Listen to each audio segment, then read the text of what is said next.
Hello to all senior spectrum students preparing for NEET JEE. In this week, I am planning to go for 3 chapters of modern physics. That is dual nature, atom and nuclei. Important thing about this chapter is, first NEET. From these 3 chapters, you will have around 4 to 5 questions, 5 let's say. And all will be of just level A, easier. Same way in JEE, if it is 2-3 question, 2 or 3, then it will also be moderated level. So this is area where you can score modern physics. At the same time, those students who are struggling for calculus kind of physics, here we can avoid that because it has some sort of chemistry concept touch. Starting with dual nature. Yes, in dual nature of radiation, you know that in your 12th study you have studied dual nature of radiation and matter. In dual nature of radiation, as far as problem solving is concerned, what you are supposed to prepare? Only photoelectric effect. In dual nature of radiation, problem solving you are supposed to prepare photoelectric effect. Concept is, when radiation of sufficiently high frequency incident on any metal surface, then electron get ejected from metal surface. That is photoelectric effect. Consider one such metal surface. On this metal surface, when radiation incident, for example, gamma radiation or X-ray, gamma, X-ray, you can take UV and in some case visible. Let's say gamma or X-ray radiation is incident, then electron get ejected. Yes, now as you are preparing for NEET or JEE, naturally you are not supposed to prepare the definition of photoelectric effect. But still, remember a concept that photoelectric effect takes place in metal, which means free electrons are involved in photoelectric effect. When radiation incident, which electron will get ejected? Which are free, not attached to any atom. Yes. Now, what I said, when radiation of sufficiently high frequency incident, electron get ejected. So in that case, incident radiation should have some minimum frequency. For photoelectric effect to take place, incident radiation should have some minimum frequency, and that minimum frequency is called threshold frequency. You people are knowing. But how you have to apply it for problem solving? Look, we know that lambda wavelength is equal to C by F. So when I define threshold frequency, it is minimum requirement of incident frequency, after which photoelectric effect takes place. Threshold wavelength, if I go, if F is minimum, lambda will be maximum. So it is maximum wavelength of incident radiation, up to which photoelectric effect takes place. Look how. Let's say threshold frequency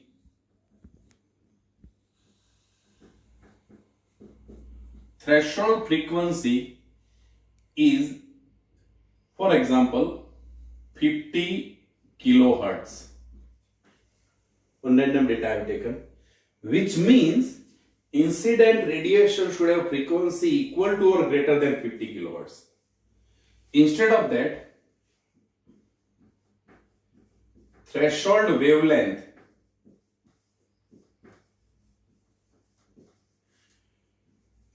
(3,000 angstrom). If threshold wavelength is 3,000 angstrom, means incident radiation should have wavelength equal to or less than. Here incident radiation should have frequency equal to or greater than 50 kilohertz, while threshold wavelength is 3000 angstrom, then incident radiation should have wavelength equal to or less than 3000 angstrom. Yes. One more thing, now straight away we are shifting to equation part. Before that, one more thing. Remember, photoelectric effect support that radiation get absorbed in terms of particle. it have nothing to do with emission of radiation. Photoelectric effect suggests what radiation get absorbed in terms of particle. And if you want to note down, then black body radiation support that radiation get emitted in terms of particle. So when radiation travel, it is a wave. When it emit or absorb, it is a particle. That's how it is dual. Yes, now we'll continue with equation part. Yes, we know that wave theory was totally failed to explain. Wave theory in the sense classical electromagnetic wave theory was totally failed to explain the photoelectric effect. What are the results of photoelectric effect which cannot explain by wave theory? See, when radiation incident on photosensitive surface S, from photosensitive surface S, electron get ejected. And this ejected electron will move from S to C. Now, if anode is positive with respect to photosensitive surface S, S is cathode. Here I have written C means collector plate, which is collecting electron, which is anode actually. Photosensitive surface S, when eject electron is reached towards the collector plate C, anode. But here onward we will use the word collector plate C. If C is positive with respect to X, with respect to S, then nothing abnormal. Natural electron will reach over here. But if C is negative with respect to S, then naturally number of electrons which are moving from S to C will reduce. Why? Because let's say negative potential between S and C is V. Then electron, if have to move from S to C, it required energy E into V. Chapter 2 electrostatic. When any charge Q pass through potential of V volt, what energy it should have? Q into V. Here energy required is E into V. So only those electrons which have sufficient energy to cross this potential barrier between photosensitive surface and collector plate will able to reach over here. So naturally, number of electrons which are moving from S to C, here radiation incident, electrons are ejected. So these electrons are moving from S to C, but if we are making C negative, then number of electrons which are moving from S to C will start to reduce, and that can be noticed by photoelectric current. If less number of electrons are moving from S to C, it will show less current. Now do one thing, start to make this C more and more negative. Then naturally number of electrons which are reaching from S to C will continuously reduce. And at one particular point will what happen? No electron will able to reach from S to C. Yes, how will it detect that no electrons is reaching from S to C? Photoelectric current will reduce to 0. So the negative potential of collector plate with respect to photosensitive surface S is called stopping potential. This negative potential where photoelectric current is reducing to 0 is called stopping potential. Student, I don't remember, in some exam it have been asked, like how we can define this. Can you say that it is minimum negative potential of anode or collector plate C with respect to cathode, after which photoelectric current reduced to 0, or opposite, maximum negative potential of anode with respect to cathode, up to which photoelectric current is flowing. So the negative potential of C with respect to S, where photoelectric current is reducing to 0, is called stopping potential. And stopping potential indirectly gives idea about energy of electron. Look here, we are turning to this graph. For this, for incident radiation, we can adjust two parameters, frequency and intensity. For incident radiation, either we can change frequency or we can change intensity. While for experiment, we are measuring stopping potential. Stopping potential is giving idea about energy of electron. Because if electron have to reach over here, it required energy E into V. At the same time, photoelectric current I is equal to N into E by T. Photoelectric current will indirectly give idea about number of electrons. Stopping potential is giving energy. Photoelectric current is giving idea about number of electrons. Now see, we are changing intensity of incident radiation. We are having plot of photoelectric current versus stopping potential VO. If intensity of incident radiation we are changing by keeping frequency constant, then what you are noticing? All plots are ending to same VO. All are ending to same VO. As all are ending to same VO, which means there is no change in stopping potential, which means there is no change in energy of electron. As there is no change in stopping potential, means no change in energy of electron. But intensity is changing, which means number of electron change. So for incident radiation, if you are changing intensity, what get affected? Number of electron. Stopping potential remain unchanged. What is conclusion? Here intensity is affecting number, it is not affecting stopping potential. As it is not affecting stopping potential, which means it is not affecting energy of electron. This is against the postulates of classical electromagnetic theory. Because as per electromagnetic wave theory, the energy of radiation depends on intensity. But here what we observe, energy is not depending on intensity. How we have measure energy? By measuring stopping potential. If V is stopping potential or VO, let's say, is stopping potential, then indirectly E into VO gives energy. So, by measuring stopping potential, we are getting an idea about energy, and here energy remain unchanged. Number of electron change. Now see this. For incident radiation, now we are changing frequency. If we are changing frequency, what we observe? Stopping potential change. But photoelectric current is almost unchanged. Stopping potential change means energy change. So, conclusion, can you say something like this? Here, as per results of photoelectric effect, energy of radiation depends on frequency and independent of intensity. This was not able to explain by wave theory.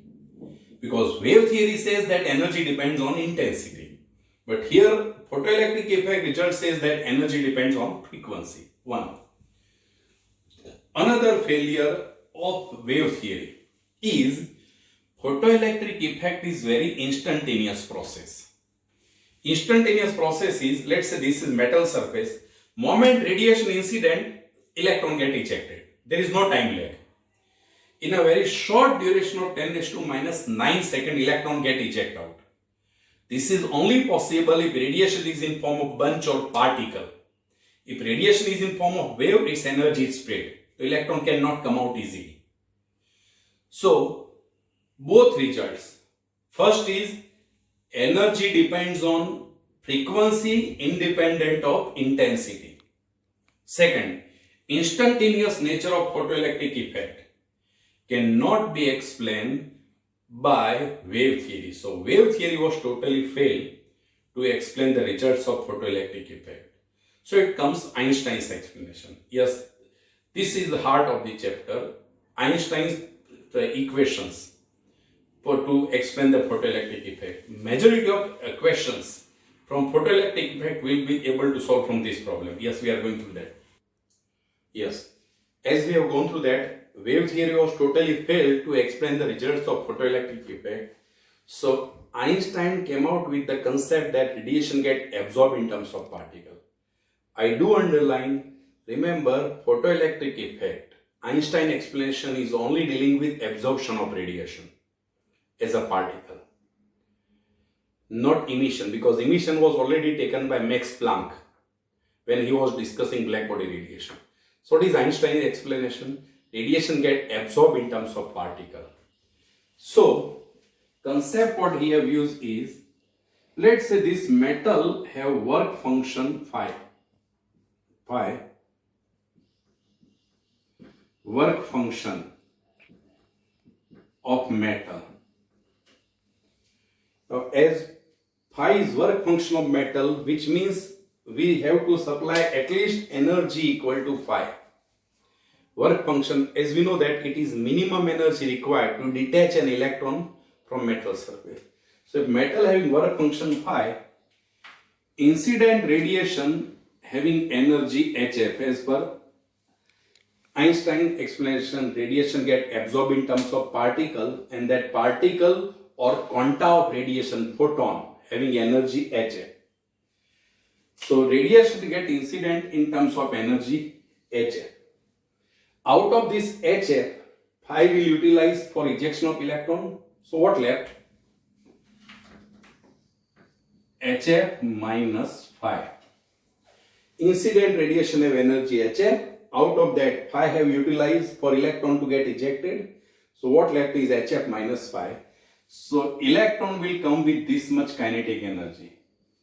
So maximum kinetic energy what electron can have, K max, is hf minus phi. Or we can also write down in this way, hf minus hf0. Here f stands for frequency of incident radiation and f0 is threshold frequency. In terms of wavelength, if I am writing, it is hc by lambda minus hc by lambda 0. Further, K max can also be represented in terms of stopping potential, E into V0. We have already discussed this point.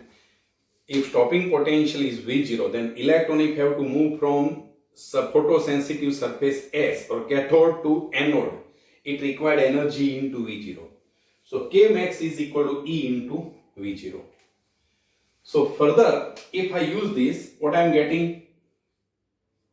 E into V0 is equal to hf minus hf0. Or it is h inside the bracket f minus f0. So E into V0, yes, E into V0, as I am writing as h inside the bracket f minus f0. So if I take this something like y equals to mx plus c, equation of straight line, and if I plot graph of stopping potential V0 versus frequency f, then I'll get straight line graph with intercept f0 on a frequency axis. Plot of V0 versus f will be straight line with intercept f0 on a frequency axis, where f0 is threshold frequency. Now remember, if you are plotting graph for different metal, then all graph will be parallel to each other, because see, slope will be h by e. Like if I convert this equation exactly in this form, y equals to mx plus c, then what I am getting? V0, y coordinate, is equal to h by e f minus h by e f0. So look, slope is this. So can you say that h by e, slope of graph of V0 versus f, which is independent of type of metal, h, Planck's constant, E, charge of electron constant. So either I am plotting graph for one electron, for one metal or n number of metal, all graph will be parallel to each other. This is for metal A, metal B, metal C, etc. So can you say that metal A have least threshold frequency, while metal C have highest threshold frequency? So work function of metal A is least and work function of metal C is highest. Yes, one more thing. If power of incident radiation is P, in that case, remember P is equal to NhC by lambda, where N gives number of photon inciding per second and number of photons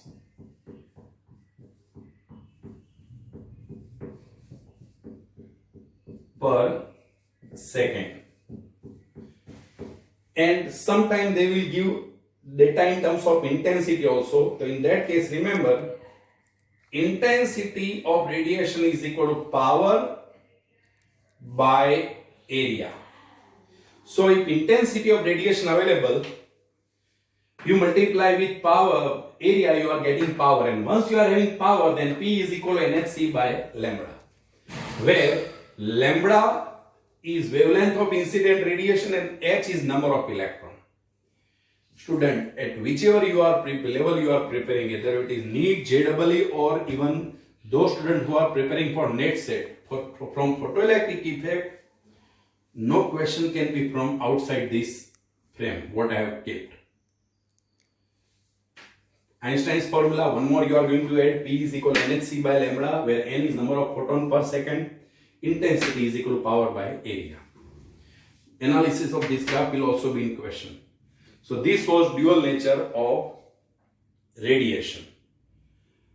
In dual nature of radiation, to conclude, remember 2 or 3 characteristics of photon. One is, for dual nature of radiation, before I conclude, remember 3 important characteristics of photon. One is mass of moving photon. M is equal to HF by C square. How?